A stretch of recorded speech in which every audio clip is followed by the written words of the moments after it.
Hey everyone, it's Monday morning, February 3rd, and welcome back to Capital Markets Quickie. I'm your host, Endrit Sella. Since it's Monday, that means it's time to dive into the big market movers for the week ahead. It's going to be a busy one, so let's get straight to it.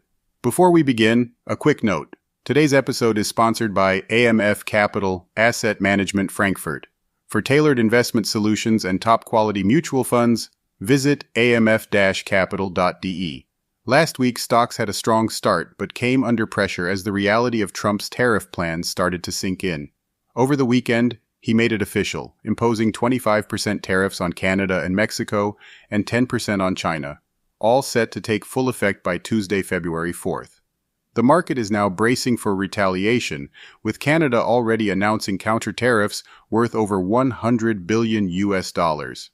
Investors will be watching closely to see how global trade tensions escalate and what it could mean for inflation. Despite the tariff noise, markets are coming off a solid January, with the Standard & Poor's 500 up 2.7%, the Nasdaq climbing 1.6%, and the Dow leading with a 4.7% gain. But with so many big events ahead, the question is, can the rally hold? Now let's talk about the Federal Reserve. Last week, the Fed left rates unchanged, and now investors are waiting for more data to see what's next. The January jobs report on Friday will be a key indicator, with expectations for 150,000 new jobs and the unemployment rate holding at 4.1%.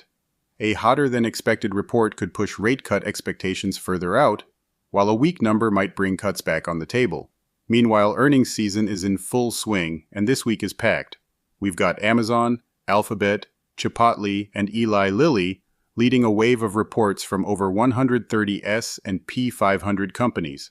Earnings growth is tracking at 13.2% year over year, marking the fastest pace in 3 years. What's interesting is that companies beating expectations are seeing bigger stock moves than usual, on average up 1.5% in the 2 days around their report. That's above the 5-year average of 1%. Strong earnings could help markets weather the tariff storm, at least for now. And speaking of potential tailwinds, keep an eye on manufacturing data. The ISM Manufacturing PMI comes out today, and analysts think it could finally break above 50 for the first time in over 2 years, signaling an end to the manufacturing recession.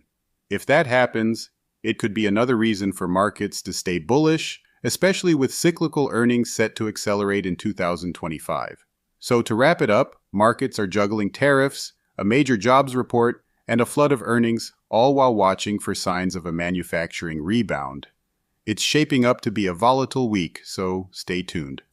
That's it for this episode of Capital Markets Quickie. Thanks for listening, and I'll see you tomorrow morning for another market rundown. Cheerio!